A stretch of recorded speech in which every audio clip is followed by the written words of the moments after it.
শ্রম আইন লঙ্ঘন করায় ডক্টর ইউনূসের বিচার হচ্ছে বলে ইউরোপীয় ইউনিয়নের প্রতিনিধি দলকে জানিয়েছেন আইনমন্ত্রী আনিসুল হক।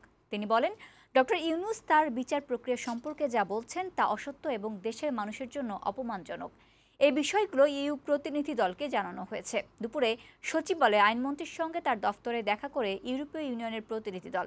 সাক্ষাৎ শেষে এ প্রসঙ্গে সাংবাদিকদের সঙ্গে কথা বলেন আইনমন্ত্রী। তিনি বলেন, দেশের নাগরিকদের যেভাবে বিচার হয় সেভাবেই ডক্টর ইউনূসের বিচার চলছে।